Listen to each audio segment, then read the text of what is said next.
Welcome to The Explainer. So, have you ever had that feeling like you know you've got the potential of a prince, but you feel like you're stuck walking around like a servant? Well, today we're diving into this really powerful framework for self discipline that gets right to the heart of why that happens, and more importantly, how you can claim your rightful throne. Our source material kicks off with this really striking, kind of confusing image. It paints this picture of a world that's completely upside down, right? Where the people who should be leaders, the princes, are just walking around like servants, while other people have taken their spot. It's such a powerful way to talk about unfulfilled potential. So that immediately begs the question, why? Why does this happen? How is it that some people who are just incredibly capable fail to reach their potential, while others, who might even seem less qualified, just seem to rise to the top? What's really going on behind this huge reversal? Well, the source offers a pretty sharp diagnosis for this whole problem. It says this reversal of fortune happens when the person who's supposed to be ruling their own life, the king, is still basically operating with the mindset of a child. And this framework breaks it down perfectly. You see, on one side, you've got the child. This is the person who needs constant supervision, has no discipline, and is, frankly, a liability. But then on the other side, you have the son, the one who takes responsibility, who is disciplined, and who is a true candidate for the throne. The core idea is super simple. As long as you're acting like the child, you can never really, truly rule your own life. Okay, so what exactly is true discipline, according to this way of thinking? Well, it's not just about, gritting your teeth and forcing your way through things. No, it's a much deeper, way more intentional mindset, and it's really built on a few key ideas. First off, discipline is all about purpose. It's about having this really clear sense of mission that guides everything you do. You're not just wandering around aimlessly. You are running a very specific race, and you've got your eyes on the prize. This quote just nails that internal battle, doesn't it? True discipline means your higher purpose is in the driver's seat. Your mission is what commands your body, not the other way around. You have to actively bring all those impulses and desires under the authority of that mission. Discipline is also about being guided by what's necessary, not what's convenient. It's that ability to look at a situation, figure out what it's going to take to win, and then just do that thing, whether you feel like it or not. And finally, discipline is about self-governance. It's about becoming a law unto yourself, and that law is based entirely on what serves your mission. You start to see that, hey, just because I can do something doesn't mean I should. You become a ruthless editor of your own life and actions. All right, so we have this really powerful definition of discipline, but, where do we actually apply it? Well, the framework lays out 4 absolutely critical arenas where this mindset is the key to any kind of success that lasts.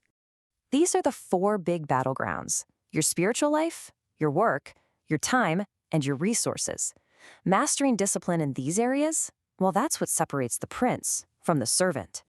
Okay, the first arena is your spiritual life. But let's be super clear. This isn't necessarily about religion. It's about your core principles, your internal code of conduct. Discipline here means actually living by that code, and, just as important, rejecting any advice or influence that tries to pull you away from it. The second arena is your work. And discipline here is all about focusing, like a laser, on your own assignment. It's about pouring your best energy into the business that is yours, instead of constantly getting sidetracked by what everyone else is up to. The source is really blunt about this, warning against becoming a busybody. And that's a perfect description for a certain kind of indiscipline, right? Meddling. Every single ounce of energy you waste on things that aren't your responsibility is energy that's literally stolen from your own success. Let's get to the third arena, and honestly, this might be the most critical one of all: your time. The framework is crystal clear. Time isn't just some commodity. It's the actual raw material of your life. How you invest it defines absolutely everything. I mean, this quote from Benjamin Franklin just says it all, doesn't it? If you love life, you cannot squander time. And why? Because time is the stuff life is made of. Wasting one is quite literally wasting the other. Now, check this out. What's really wild is the math here. If you live to be 75 and you get a standard 8 hours of sleep a night, you will have spent 25 years, a full third of your life, completely unconscious. Now, this isn't a knock on sleeping, of course, but it's a shocking way to see how fast our conscious, usable time can just vanish. So the whole goal here is to redeem the time. It's about making a conscious choice to rescue your hours from that swamp of distraction and instead invest them in what really matters to your mission. And that brings us to the final arena, managing your tangible resources, your money, your stuff, your energy. In this area, the consequences of indiscipline are just stark and direct. There's no hiding from it. If you consistently waste what you have, you will end up with nothing. The framework actually maps out this path of the waster using the story of the prodigal son. And it's an alarmingly predictable pattern. Step 1, you waste your resources on, well, riotous living. Step 2, some kind of crisis, a famine, inevitably hits. And step 3, you suddenly find yourself in want, begging for the very things you once just took for granted. So let's move into our final section and see how all of this builds toward the ultimate goal. Because it's not just about getting success, it's about building what the framework calls a sustainable throne. When you boil it all down, it comes down to these two paths. The cause is your approach. Are you a waster? Well, the effect is that you become a beggar. Or are you an investor? The effect is that you become a ruler of your life, of your circumstances. And right here, this is the ultimate point of it all. See, getting to the top is one thing, but staying there is a whole different ballgame. Flashes of success can happen to anybody, but real discipline, true self-discipline, is what allows you to not just reach the throne, but to build it out of solid rock and actually rule from it for a lifetime. So, we'll leave you with this question.